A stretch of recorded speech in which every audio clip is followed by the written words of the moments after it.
aos presentes e aos virtuais, companheiros nossos de Ideal Espírita, que estamos estudando os 2 livros nos domínios da mediunidade e mecanismos, ambos trazidos por André Luiz, através da psicografia de Chico Xavier, e mecanismos com a coautoria também como médium Paulo Vieira.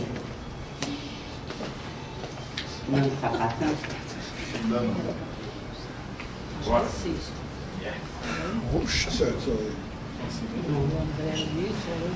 Só Tá bom. aí. Esse é o Flávio. Tá bom, tá bom.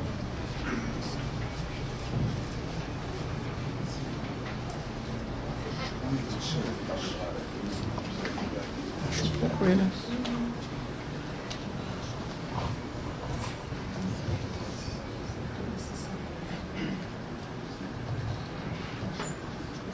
Meus amigos, hoje nós vamos estudar a psicofonia consciente. Como é que o médium de incorporação, médium que tem consciência do fenômeno, ele se comporta na reunião mediúnica. Nós temos aqui, inicialmente, o trabalho dos benfeitores espirituais, que estão controlando aqueles que vão dar comunicação. Então estamos ante o serviço com 2 enfermos a serem beneficiados nessa noite. E franqueou o acesso a uma legião de sofredores bulhentos, com palavras desconexas, menos edificantes. Acho que o arquivo está errado.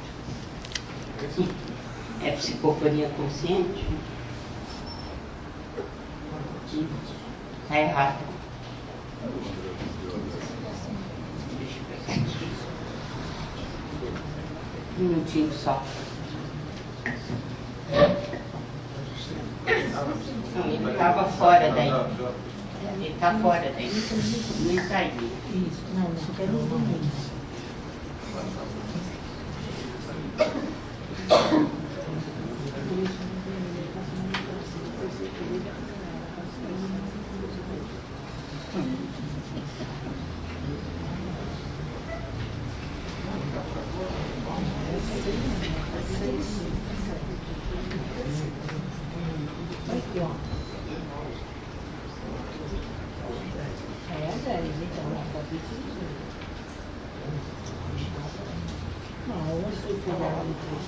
Sei lá.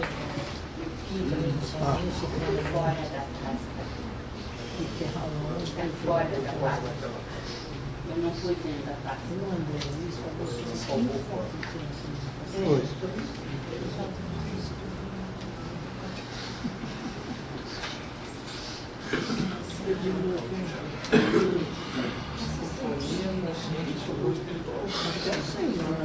Você espera ela continuar.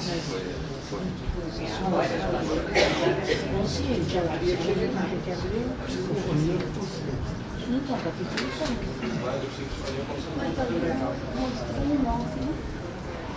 é a 9ª aula. Foi exemplo para mim, mas não perco tempo.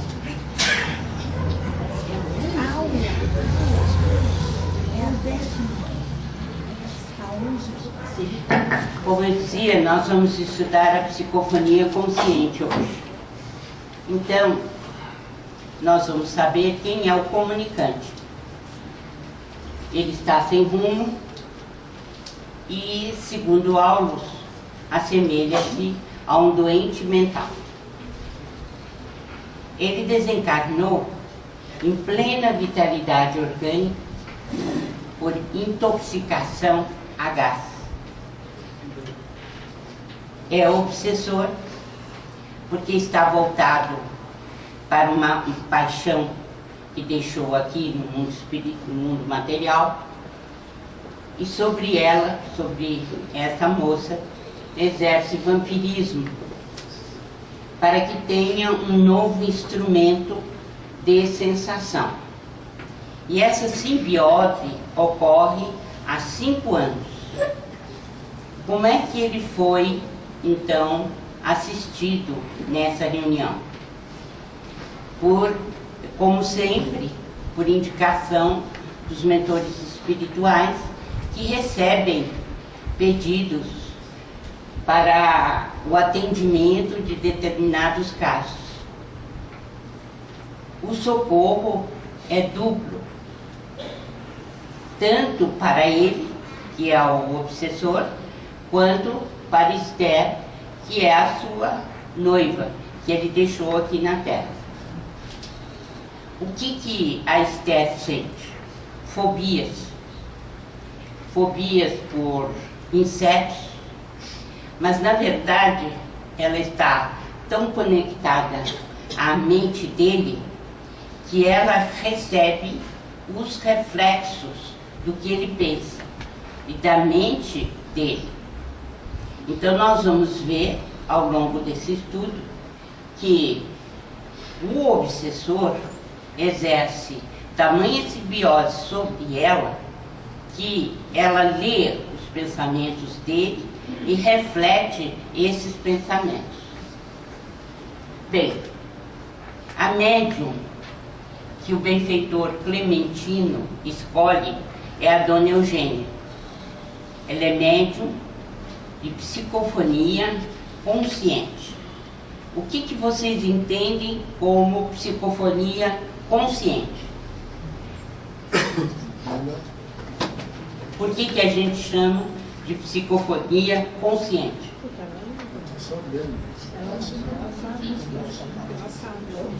Falando baixo não ouço nada. É que eu acredito que seja consciente, estão sabendo o que está se passando, né? É o médium que toma conhecimento da mensagem à medida que ela vai sendo transmitida. Né? Ela não está fora, está consciente. Bem, como é que se dá a psicofonia consciente? Eugênia, a alma, afastou-se do corpo, mantendo-se junto dele à distância de alguns centímetros. O médium, Dona Eugênia, o espírito dela, a alma, afasta-se alguns centímetros do corpo físico. E vamos ver então o que acontece. Amparado, o espírito comunicante sentou-se rente, inclinando-se sobre o equipamento mediúnico ao qual se justapunha, à maneira de alguém a debruçar-se numa janela. Seria interessante que a gente tivesse um dos nossos companheiros ou companheiras com pendor artístico, para a gente fazer, então, os gráficos do que ocorre na mediunidade consciente. Né? Colocaram o espírito ou a alma da Dona Eugênia, alguns centímetros afastado do corpo físico, e o obsessor ou comunicante sentado, debruçando-se sobre ela, como se debruça sobre uma janela. É assim que se dá a comunicação consciente. Há o que André Luiz chamou de enxertia neuropsíquica. Enxertia por quê? Porque é um fenômeno semelhante ao enxerto que a gente faz nas plantas, não é? Então, o espírito se debruça sobre o aparelho fonador da médium e utiliza esse aparelho como se ele estivesse esticando o pescoço para colocar fora, né, de uma janela, debruçando sobre uma janela. É assim que se dá esse tipo de comunicação. fios brilhantes ligavam a fronte de Dona Eugênia, desligada do veículo físico, ao cérebro da entidade comunicante. Como era então o tipo de ligação entre a médium e o comunicante? Como é que se dava?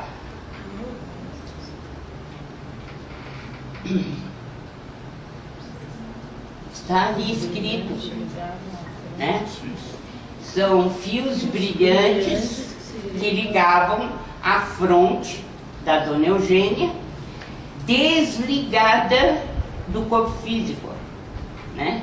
Então, quem fosse fazer esse gráfico teria que colocá-la alguns centímetros fora do seu corpo físico, com esses pontos brilhantes indo da sua mente, do seu cérebro, para a mente do comunicante.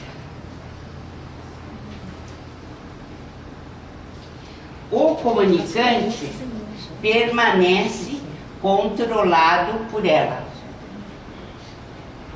através da corrente nervosa, de modo que ela é informada de todas as palavras que ele vai utilizar, antes que pronuncie.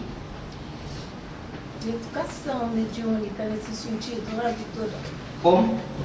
Ela está se comportando como educação mediúnica, né? Para não passar nada, além que vá desagradar, né? Para isso responsabilidade no trabalho. Para isso existe a educação mediúnica.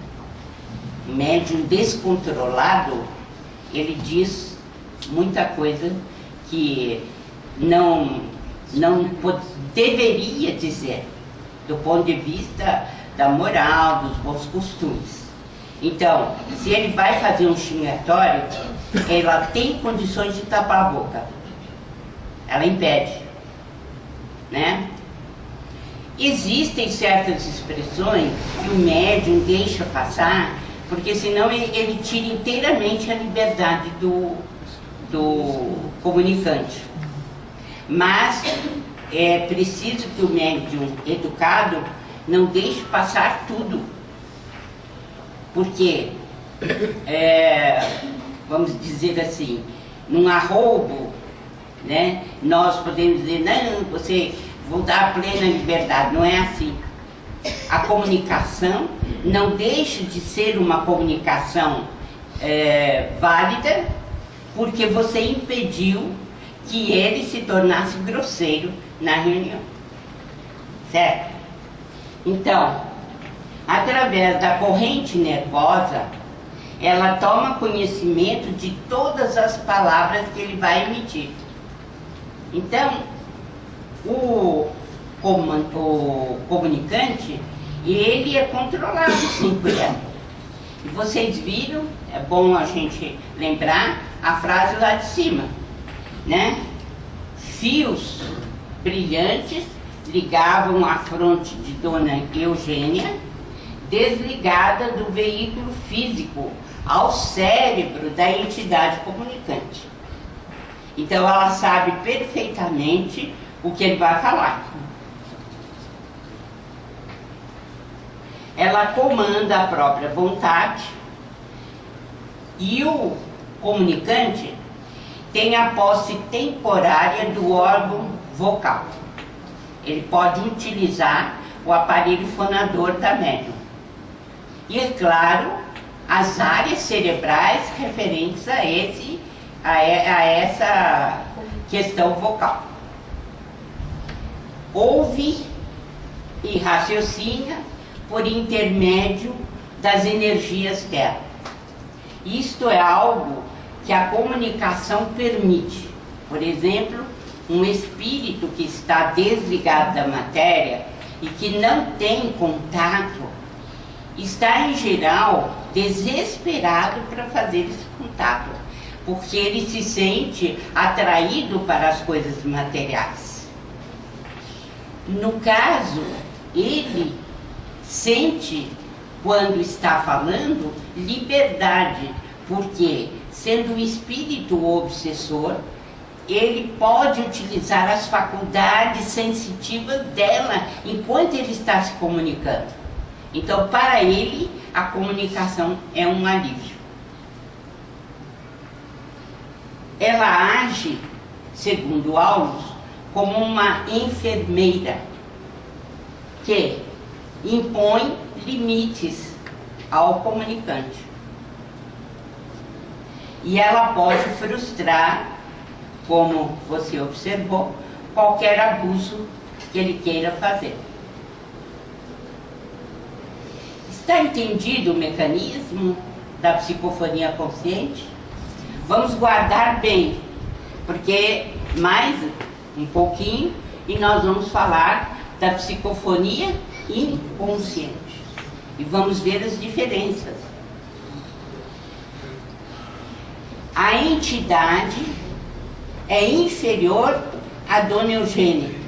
Por isso que ela exerce influência sobre ele, pode frustrar qualquer abuso e impõe limites na sua casa mental. Porque ela lhe é superior. Então o médium tem que tomar as suas devidas providências para tornar-se cada dia melhor do ponto de vista das virtudes, da moral, a fim de que possa exercer sempre essa influência sobre os espíritos inferiores. Bem,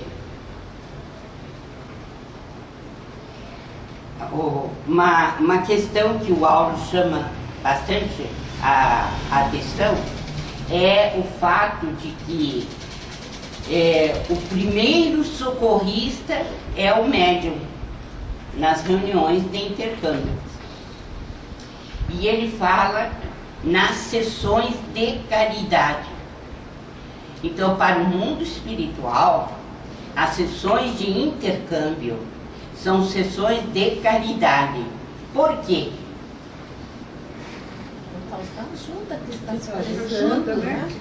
Porque são espíritos necessitados que se comunicam e que recebem avisos, novos conceitos e são amparados. Então, são sessões delicadas e que têm muito valor perante a espiritualidade, porque são sessões de caridade. Então, tem o dever, a médium, de colaborar com a preservação da ordem e da responsabilidade na assistência para a harmonia da sessão ou da reunião mediúnica. Então, o médium, para educar-se, e é por isso que se chama educação mediúnica, né? O médium, ele necessita sempre colocar em funcionamento a sua capacidade de transformação moral, e é por isso que a mediunidade, ela educa a alma. Então, é uma fonte educadora de primeira grandeza. Para o benfeitor espiritual, a Dona Eugênia não pode ausentar-se da reunião. Não pode ausentar-se da reunião por quê? Porque, diz ele com muita lógica, se você tem um demente em casa, você deixa a sua casa por conta dele? Não. Você tem que exercer a sua responsabilidade perante a própria casa física, quanto à casa que garante a reunião mediúnica. Então, o espírito inicia, e nós já conhecemos bem esse tipo de linguajar, dizendo que ele está num lugar muito estranho, que parece um funeral, e não sabe onde está. né? Por quê? Ele queixa-se também das cadeias que o prendem. Quais são essas cadeias? O que são essas cadeias? A energia mental dele, por tudo que criou, né? O apego à matéria? Não, é a própria médium em geral, 50 por 100 vezes, né? Que contém cautelosamente o espírito comunicante. E ele sente que ele não pode fazer de tudo. Então, na psicofonia consciente, nós temos uma responsabilidade muito grande na comunicação. Aliás, todos os médiuns têm. Mas, especificamente assim, quando nós não conseguimos, né, nos manter dentro do processo educativo, toda vez que nós baixarmos a guarda e não nos comportarmos como deveríamos, como sendo médiums, possibilitando esse intercâmbio. Porque, como eu disse, antes que o espírito emita a palavra, o médium já sabe. E sabe que deve cortar. Então, o médium é alguém, eu achei muito interessante essa simbologia, né? É alguém que prende o doente à mesa cirúrgica, né? Muitas vezes ele não quer realizar a cirurgia, né? Mas o médium é aquele que garante a presença dele ali para receber os procedimentos necessários. Outra coisa que surge muito nas reuniões, todo mundo pensa que o médium ou a médium consciente, ela pode descrever à vontade o espírito que se comunica. E o Aulus diz que isso não acontece. E não acontece por quê? Por que nós não sabemos distinguir a forma, não nos preocupamos muito com as apresentações? Uma ou outra coisa é que a gente é capaz de dizer, mas outras não. Então, dificilmente a gente vê o rosto do espírito. E por quê? É muito natural que assim seja, porque são espíritos atrasados, são espíritos que estão em comunicação e ela tem medo, ou ele tem medo de ficar prestando atenção em detalhes e baixar a guarda. Então é muito natural que o médium consciente não veja o espírito, mas sim seja capaz de dizer o estado emocional em que ele está, por que ele apresentou esse tipo de história, né? Como é que ele, enfim, está emocionalmente. Mas o médium não se dedica a ficar vendo aspectos externos do comunicante. E isso é muito natural, porque nós temos que preservar, em primeiro lugar, o nosso aparelho físico, o nosso corpo físico, e também a sessão onde está sendo realizada a tarefa. Então, por isso, o médium, ele não consegue experiência completa de identificação pessoal. Mas não é só o médium que não consegue. O próprio espírito não sabe bem quem ele é. Em geral, ele é um alienado. Ele não tem ideia de onde ele vem, para onde ele vai. Ele se apresenta como alguém que muitas vezes está pleno de energia, mas é um demente. Ele não conhece a si mesmo. Então ele não tem capacidade de ter uma identificação pessoal. Vocês sabem perfeitamente que muitas vezes quem se comunica nem o nome sabe. Quem é médium sabe disso. nem o nome sabe. Então, quando chegar e o doutrinador, o esclarecedor, quiser detalhes da vida pessoal dele, tome cuidado. Porque ao invés de ajudar, vai atrapalhar. Ele não tem condições de dizer.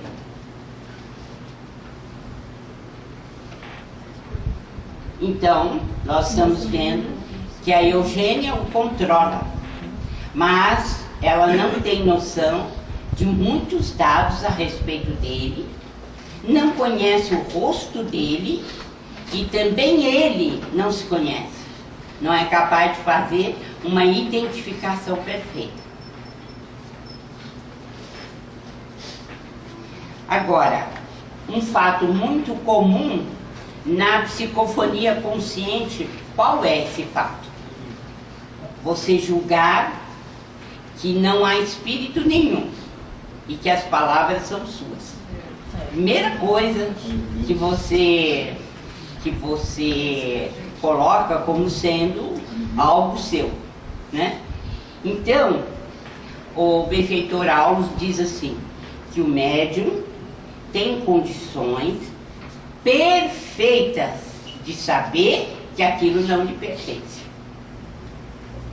Que era impossível inventar tantos acontecimentos, tantas coisas, saindo uma história perfeita às vezes, de algo que absolutamente ele não tem conhecimento, não é? Então, as palavras não seriam dela mesma a essa crise, não é? Então, eu mesma, que vai sair no meu livro agora, eu em 1960, no primeiro domingo de outubro, passei por uma experiência terrível. O Chico e o Valdo estavam dando passe em um senhor que estava em estágio final de câncer, mas não queria desencarnar de maneira nenhuma. E quando nós entramos para dar passe, eu estava lá também. Mas comecei a me sentir muito mal e fui ficando perto da porta do quarto dele. E o doente, naquele estado muito desequilibrado, e perfume, éter da Sheila, passe, e eu desesperada, porque no íntimo eu gritava para ele, né? Morre, desgraçado. E você vai encontrar o que você precisa aqui. Nós estamos te esperando. E eu, então, com vontade doida de gritar, imagina todo mundo com aquela vontade de ajudar o doente, eu gritando o horror do doente. Aí, com medo de dar vexame, pior do que eu já estava, eu abri a porta e saí para fora. Fui para lá, passando mal, um mal terrível. Aí, depois que eles acabaram de dar o passe, eu fui e contei para o Chico. Né? Porque não foi só ali, né? Imagina, eu estudante, 4º ano de medicina, e tinha que passar visita na enfermaria. E auscultar o doente, e aquela coisa toda que é o procedimento normal dentro da medicina. E alguns doentes eu queria fazer a mesma coisa que veio com esse pobre, esse coitado, que estava lá precisando do passe. E eu contei tudo ao Chico. Eu estava passando por um momento muito difícil, porque ele não estava dando mais para fazer visita, eu passava muito mal. Aí ele começou a rir. E ria, e eu desconcertada, claro. Né? Eu falei assim, mas eu estou falando eu estou passando tanto mal e você está rindo? Aí ele disse, não, minha filha, é que trata-se de mediunidade. Então, a partir dessa próxima semana, não deixe para depois. Você já começa no Centro Espírita José Horta a dar passividade. Outra coisa que me ajudou muito foi que no começo fica muito difícil mesmo, porque você não faz a distinção, né? Muito bem. Aí ele eu levei o problema para ele, ele disse assim, olha, quando você for para a reunião, você acompanha a prece e em seguida, inicial, e em seguida, você não pensa em nada, absolutamente em nada. Aí eu disse para ele, como se tivesse um carro em ponto morto, ele disse, isso, não pense em nada. O que vier na sua cabeça não é seu. E isso foi de uma importância muito grande para o desenvolvimento da mediunidade. Porque as dúvidas são terríveis. A gente tem muita dúvida. E à medida que o tempo vai passando, que você vai sabendo distinguir quase perfeitamente o que é seu e o que não é. Então a mediunidade consciente, ela tem suas vantagens e as suas desvantagens. Mas o Chico sempre nos falava que era preferível a mediunidade consciente, porque a gente tinha como controlar o fenômeno. Mas de qualquer maneira, para os médiuns conscientes, há sempre aquele problema, né? Será que é meu? Será que não é? E é claro, a dona Eugênia deve ter passado pelo mesmo problema, só que o mentor disse, olha, o que ela não pode é deixar de trabalhar porque ela está desconfiada ou que ela tem dúvida. Então ela vai saber que existem comoções e palavras que não lhe dizem respeito. O médium sabe que ele não emitiria esses conceitos, que ele não tem essas palavras e que, portanto, isso distingue como médium do comunicante. Se, por acaso, essa é uma das vantagens de ser médium consciente. Ela expulsaria o comunicante caso ele quisesse fazer algo contrário aos bons costumes e à boa orientação dos trabalhos. Ela pode até dizer alguns nomes, desde que não sejam pornográficos, pode até dar uma certa expansão ao ódio dele, mas o que não pode é permitir certas ações que são contrárias ao bom andamento da reunião.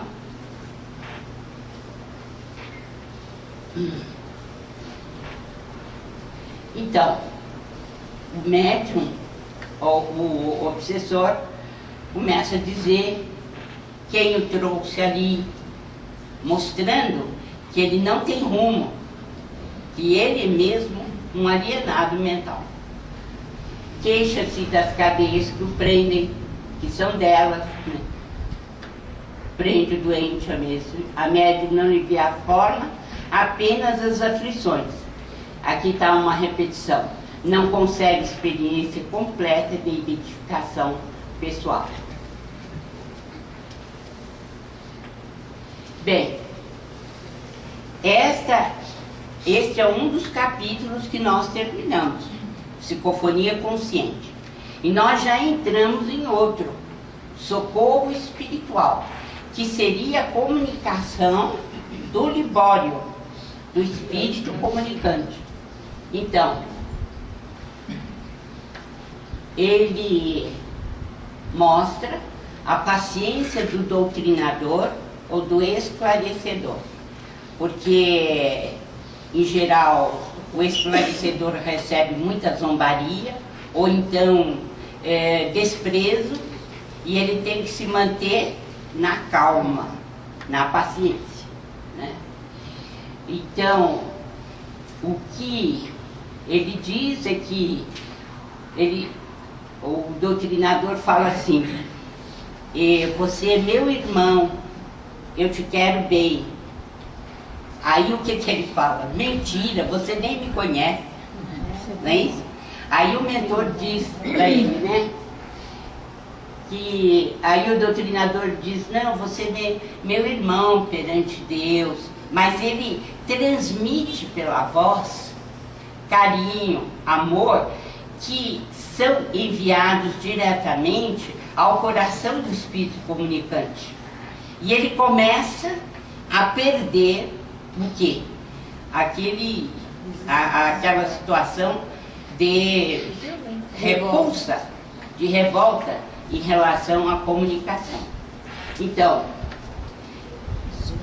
o benfeitor distingue que o Raul, que é o esclarecedor, ele tem sincera compaixão e interesse por aquele que está se comunicando. Então, nesse capítulo doutrinador, nós vamos ter oportunidade de voltar várias vezes. Mas é preciso deixar bem claro que palavras o vento leva.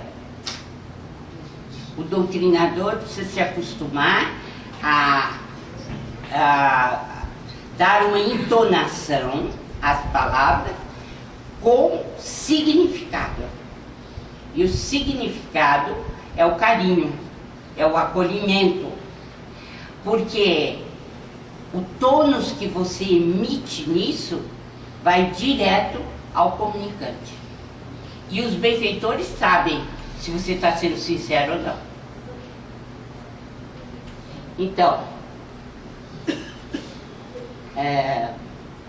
o que Raul se impregna ou passa a refletir é que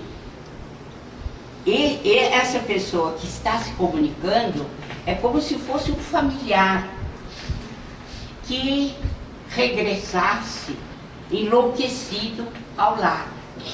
Então ele começa a tratar o comunicante como realmente um familiar, um irmão, alguém que está enlouquecido ou está num processo de demência e está se comunicando.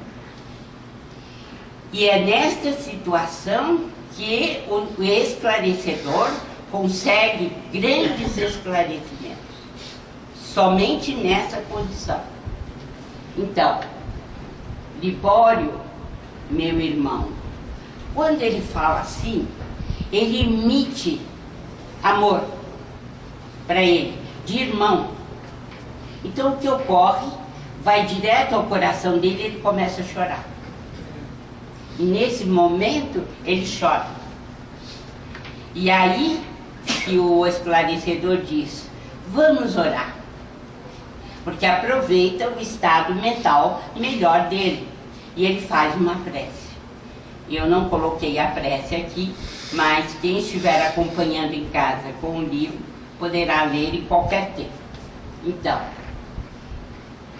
nesse momento, o Clementino pede que um auxiliar traga uma tela de gaze tenuíssima e que tem mais ou menos 1 metro quadrado. E essa tela, ele manobrou pequena chave e colocou junto do Libório.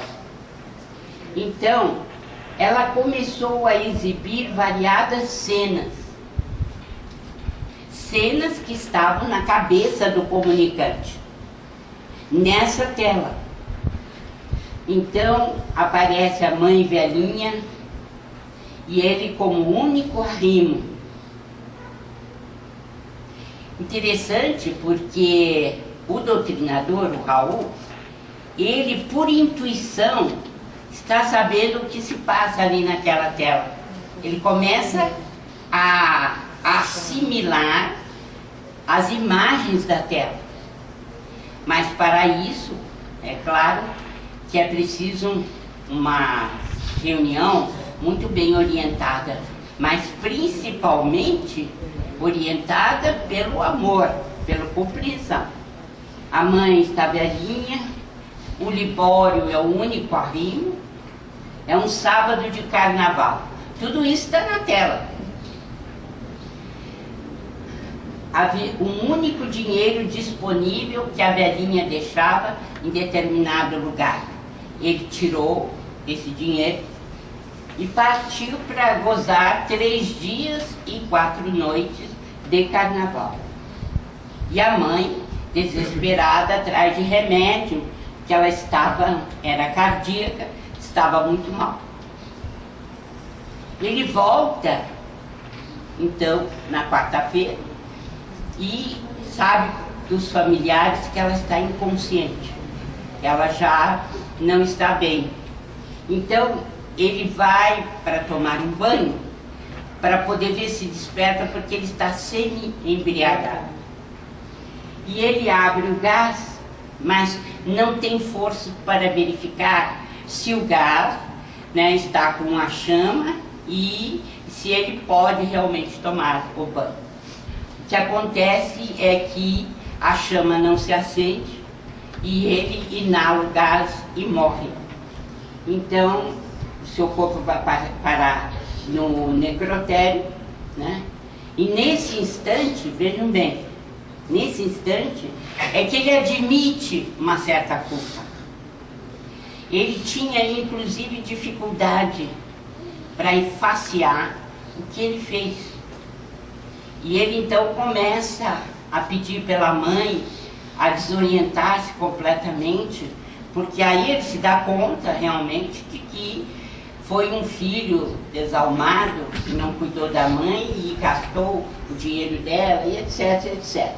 E ele entra numa crise emotiva muito grande. O mentor o desliga da comunicação para que ele seja levado e no mundo espiritual eles possam continuar com o esclarecimento. Bem, que aparelho é esse que é colocado? O aparelho tem a propriedade de concentrar em si os raios de força projetados pelos componentes da reunião, reproduzindo as imagens que fluem do pensamento da entidade comunicante. Então, nosso cérebro emite esses pensamentos, todos nós temos isso, e essa tela é capaz de refletir o que nós estamos pensando. Para eles fica muito mais fácil, né, a doutrinação. O auxiliar na doutrinação, no caso o Raul, né, ele reproduz as imagens, fala as imagens que estão sendo passadas no aparelho. Reflexos da mente de si mesmo, como se fosse um espelho.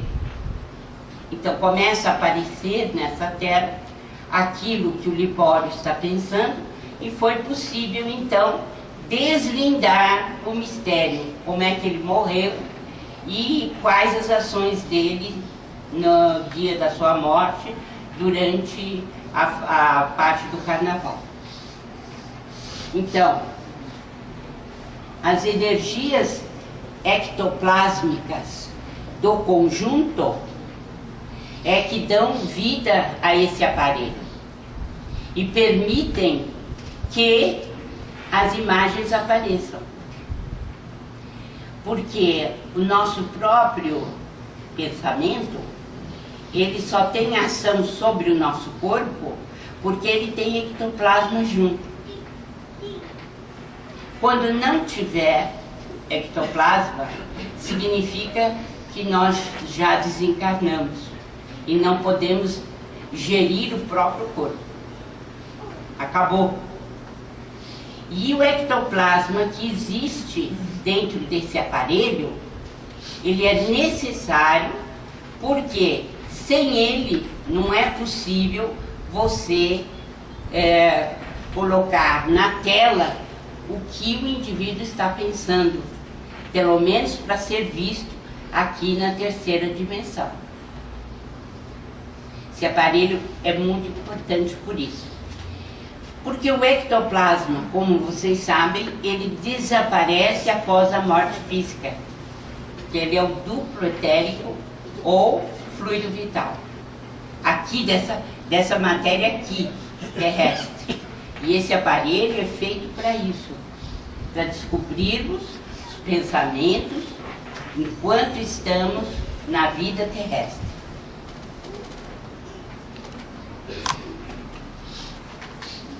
Se nós não tivermos uma sessão homogênea, equilibrada, o que vai ocorrer?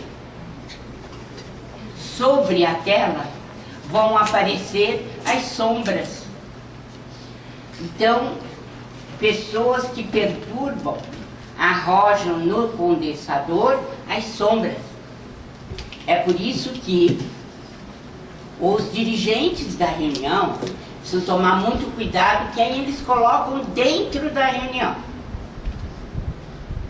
Antigamente, a gente tinha um mundo de pessoas que ficavam ouvindo a comunicação dos nossos irmãos encarnados.